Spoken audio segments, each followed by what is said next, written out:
My brother's wedding gift was sitting on the dining room table when my mother told me I had 30 days to get out.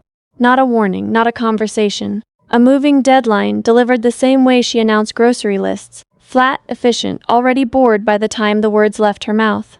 My brother Tanner had just gotten engaged to a woman named Shelby, and Shelby needed a home office. Their apartment lease was ending.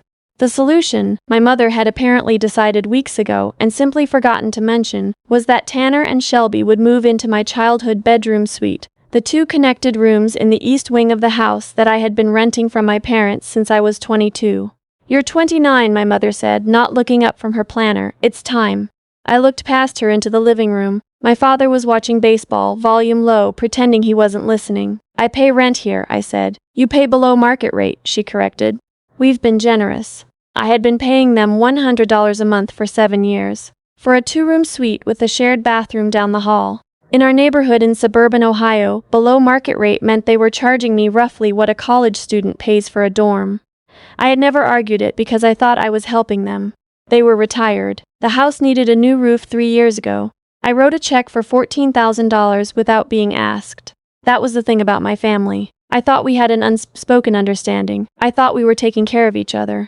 I was the only one who believed that. I picked up my coffee mug and walked back to my room without saying another word. I sat on the edge of my bed and listened to the sound of my father turning up the volume on the television. The home team scored, he cheered. 30 days. I started packing that weekend. Not because I had anywhere to go, I hadn't told them that part yet, but because I needed to do something with my hands while I figured out what came next, what they knew about me. I worked in IT. I drove a 2015 Civic with a cracked side mirror. I owned one good coat and bought everything else from discount racks.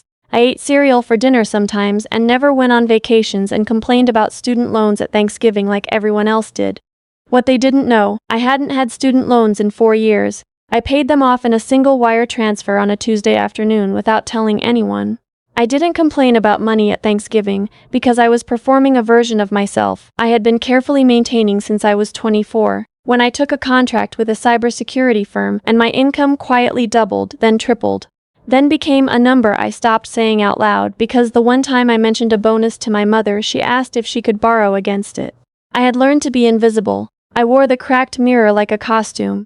I kept my savings in accounts my parents had never heard of, with a financial advisor whose office was 40 minutes away so I'd never run into anyone I knew in the waiting room. My name on the lease of a condo across town. A clean 1-bedroom I'd been paying for and never living in, keeping it ready like a fallback position, had been sitting empty for 8 months, accumulating equity while I stayed in my childhood bedroom and told myself I was being practical. The truth, the one I admitted to myself that weekend while filling cardboard boxes with books, was simpler and more embarrassing. I had stayed because I still wanted them to want me there. That was done now. I moved out on a Wednesday. My mother helped me carry exactly 1 box before her phone rang and she went inside. My father shook my hand at the door like I was a contractor who had just finished a job. Tanner texted me a thumbs-up emoji when I sent him the news. I drove to the condo. I sat in the empty living room on the floor with a gas station sandwich and listened to the quiet and felt, for the first time in a long time, like I could breathe. 3 weeks later, my brother called to ask if I could help pay for the wedding. I let the phone ring out. Then I sat with it in my hand for a moment, looking at his name on the screen, and thought about all the ways a family teaches you what you're worth to them. He called again the next morning. I answered that time, 'cause I had already decided what I was going to do. "We're a little short on the venue deposit," Tanner said. He had a way of talking about money that made it sound like a weather problem. Inconvenient, temporary, no one's fault. "Shelby's parents are putting in 20. We're covering the rest, but it's tight with the move and everything." "How much do you need?" I asked. 8,000 would cover the gap. I told him I'd think about it and call him back. I didn't have to think about it. I was already doing something else. I had pulled up the county property records portal on my second monitor. I had run this kind of search professionally for years. I worked in infrastructure security for financial institutions, which meant I spent a significant portion of my career finding the hidden fault lines in systems that looked solid on the surface. It translated to personal research with uncomfortable ease. My parents' house had been in the family for 26 years. My mother's parents had helped them buy it. I had always assumed it was paid off or close to it. It was not paid off. What I found, working through the public records and a couple of databases I had legitimate access to through work, was a financial situation that looked less like retirement and more like a slow leak. They had refinanced twice in the past 6 years. There was a second lien from a home equity line of credit opened 3 years ago, right around the time I wrote them that roofing check, which apparently had not gone toward the roof. The HELOC balance was $67,000. The primary mortgage still carried $94,000. And sitting on top of all of it, filed 4 weeks ago, was a notice of default. My parents were 3 weeks from entering foreclosure proceedings. I set my coffee down very carefully. I thought about the $100 a month for 7 years. I thought about the roof. I thought about every Thanksgiving complaint I had performed for their benefit, every fake grimace about expenses, every careful erasure of what I had actually built for myself while they handed my rooms to my brother and his fiancée without a conversation. They weren't asking Tanner for $8,000. They were asking me through him, using the wedding as the vehicle, because they knew I would say no to them directly, but might say yes to my brother's happiness. It was not a new strategy. It was the one they had always used. Tanner as the soft delivery mechanism for things they didn't want to ask themselves. I called Tanner back the next day. "I can't do the $8,000, I said, "but I want to help you and Shelby. Can we talk in person?" We met for lunch at a diner near his apartment. He came alone, which I had counted on. I ordered coffee and let him talk for a while about the wedding venue, the guest list, Shelby's family, the stress of the timeline. I listened and I nodded, and when he finally ran out of momentum, I put both hands around my coffee cup and said very quietly, "How much do Mom and Dad owe on the house?" The silence lasted long enough to tell me everything. "I don't know exactly," he said, which meant he knew approximately. "Do you know there's a foreclosure notice on file?" He looked at the table. "They mentioned they were having some trouble with the bank." "Tanner," I kept my voice the same, even. "They're going to lose the house in about 30 days if nothing changes. That's why they need the money. The wedding deposit is real, but it's not the emergency." He looked up. "Can you help them?" I looked at my brother who had texted me a thumbs up when I moved out of the home I had been subsidizing for years, and I felt something settle in my chest like concrete finding level. "I'm going to try," I said. "But I need you to let me handle it my way." He agreed the way people agree when they're relieved someone else is taking over. I called a real estate attorney named Mr. Greer that afternoon. He was not a friend exactly. He was a professional contact who had helped me close on the condo, but I trusted his discretion. I explained the situation in broad strokes. I told him what I wanted to do. There was a pause on his end. "That's legal," he said finally. "Complicated but legal, and you're sure?" "I'm sure," I said. The strategy was simple in concept and meticulous in execution. My parents needed to either cure the default, pay the arrears plus penalties, roughly $23,000, or refinance out of the current mortgage entirely. Both required them to demonstrate income and assets to a lender. Neither was something they could do on their own, which was why they were in this position. What I was going to offer them was a private loan, through a holding entity Mr. Greer helped me establish. I named it Clearwater Capital after the creek behind my grandmother's old house. I would purchase the debt, cure the default, and restructure the mortgage as a private note. On paper, it looked like a private investor had stepped in to rescue a distressed property. Homeowners enter arrangements like this more as often than people realize, usually with relatives or family friends, usually without understanding the fine print. The fine print in this case was something I wrote myself. Mr. Greer drafted the documents. I reviewed every line. Buried inside a standard private mortgage agreement were 2 clauses I had borrowed from distressed asset contracts I had worked with professionally. The first, a cross-default provision stating that any material misrepresentation made to the lender during the application process, including income, outstanding debts, or property encumbrances, would trigger immediate acceleration of the full loan balance. The second, an assignment clause, providing that upon default the property title would transfer to Clearwater Capital via a deed already executed and held in escrow. It was not a trap. I want to be clear about that. It was a mirror. If they were honest with me, the loan would function exactly as presented. If they lied, the way they had been lying about their finances for years, the way my father had apparently been lying on financial applications, the mirror would show them exactly what they were. I invited them to Mr. Greer's office on a Thursday morning.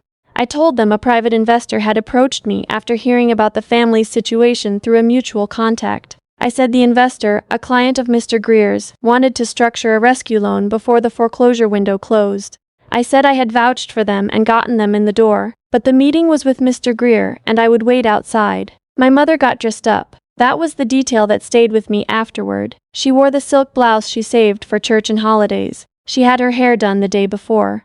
When I picked them up, she was already at the door with her good purse. My father reviewed the term sheet in the car, or pretended to. He made a sound that I had come to recognize as his performing expertise sound. A low, thoughtful hum, chin down, like he was considering variables no one else had considered. "This interest rate is reasonable," he said, as though he had been shopping the market. I dropped them at the entrance and parked. I did not go inside. I waited in the parking garage on a concrete beam with my laptop. Mr. Greer had a simple task: guide them through the application paperwork, answer their questions, and collect their signatures. The application asked for standard information: income, outstanding liabilities, a full accounting of the property's encumbrances. The application came to me digitally, flagged for review, at 11:47 in the morning. I opened the income section first. My father had listed his pension at the correct amount. My mother had listed her part-time bookkeeping work 2 days a week, which I knew about. And then at the bottom of the household income column, there was an additional line: adult dependent contribution, $1,500. I stared at the screen. They had listed me as an income source, not by name but by function. They had reported to a private lender that a dependent family member contributed $1,500 monthly to household expenses.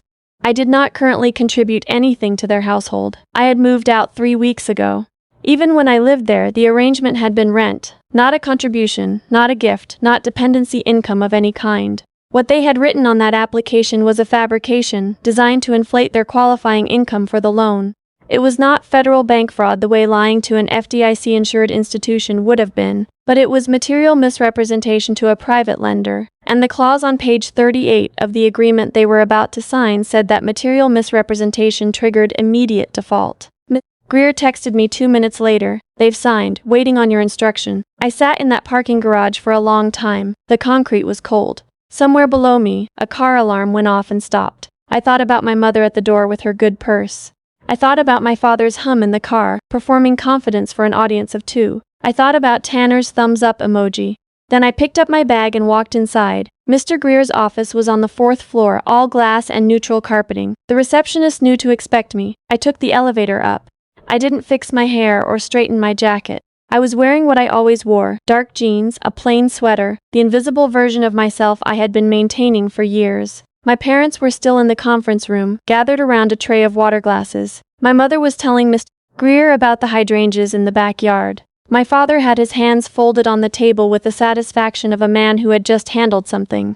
They looked up when I walked in. My mother smiled first, the way she smiled when I showed up somewhere she hadn't expected. "Honey, I thought you were waiting outside." "I was," I said. I pulled out the chair at the head of the table and sat down. I set my bag on the floor. I looked at my father. "I need to show you something," I said. Mr. Greer placed a printed copy of the application on the table. I put my finger on the income line. The one with the $500 monthly contribution from an adult dependent. "Who is this?" I asked. My mother looked at the paper, then at me. "We listed your contribution," she said. "You helped us every month." "I paid rent," I said. "Until 3 weeks ago. I no longer live in your home. This is a fabrication." My father's face did something complicated. "We've supported you your entire life. Anything you gave us was a return on that investment. It's the same thing." "It's not the same thing," I said. "And the agreement you just signed says so." I nodded to Mr. Greer. He pulled up the clause on the screen mounted on the wall. Cross default, material misrepresentation, immediate acceleration of the full loan balance. I watched my father read it twice. I watched the performance of confidence drain out of his posture the way water empties from a sink. "You set this up," he said. "I offered to help you," I said. "The terms were in the document. You signed it. We didn't read every, Dad." I kept my voice at the same temperature I used when I was presenting findings to a board of directors. "You had the document for 20 minutes in the car. You told me the interest rate was reasonable."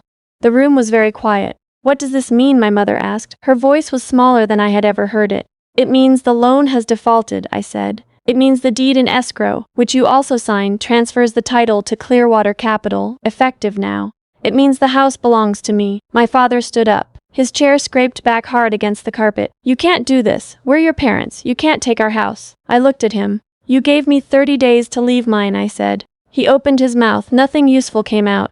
I let the silence hold for a moment, then I leaned forward. "Here is what happens next," I said. "You have 60 days to vacate. During that time, I will not pursue any additional action regarding the misrepresentation on this application. If you leave in good condition and without incident, I will provide a relocation payment to help you get established somewhere new." I slid a folder across the table. Inside was a single page with a number on it. "I've done the accounting," I said. I subtracted 7 years of rent, the actual market rate for that suite, not the rate you charged me. I subtracted the $14,000 I paid toward the roof that wasn't used for the roof. The relocation payment is what remained. It was not a large number. My mother looked at it. Her mouth pressed into a line. This isn't enough to. It's what's left after the accounting, I said. You're welcome to have an attorney review the calculation. My father sat back down, not because he had decided to, but because his legs seemed to make the choice for him. I picked up my bag and stood. 60 days, I said. Mr. Greer will handle the communication from here. I walked out of the conference room and down the hall and into the elevator. I pressed lobby. The doors closed. I looked at my own reflection in the brushed steel and did not recognize myself for a moment. Not because I looked different, but because I looked like someone who had stopped waiting for permission. They left in 53 days. I know because Mr. Greer managed the transition and sent me updates I read at my own pace. Tanner called me twice during that period. I answered the second time. He wanted to know if there was anything I could do. I told him I had already done what I could. He said that wasn't what he meant. I told him I knew, and we didn't have much else to say to each other after that. The wedding happened without me. I sent a gift, something from their registry, wrapped and mailed properly. I didn't go. I told myself I was busy, which was true, and that I needed more time, which was also true, and that I wasn't sure what kind of sister I could be yet in the version of the family we were left with. That part I'm still figuring out. I had contractors in the house for 6 weeks. I didn't repaint the rooms. I replaced the fixtures, refinished the floors, opened up the kitchen the way I had always thought it should be, and installed proper insulation in the east wing, where it had always been cold in the winters. The first night I stayed there, I made dinner in the kitchen and ate at the table my grandmother used to sit at. The house was quiet in a way it hadn't been when I was young. It felt like something that had been held too tight for a long time being allowed to open. I thought about calling someone. A friend, maybe. To say, I have the house now. To say, I don't know exactly what that means yet. To say, I thought I would feel something more conclusive. Instead, I sat at the table until the light changed, and then I did the dishes, and then I walked through the rooms one by one, turning off the lights myself, which was new. When you've spent years making yourself smaller than you are, hiding accounts, wearing the wrong coat on purpose, swallowing numbers that would change the shape of every conversation, the hardest thing isn't the moment you stop. It's the quiet afterward, when you realize how much space you actually take up, and that the space was always yours, and no one was ever going to give it back. You have to go get it yourself.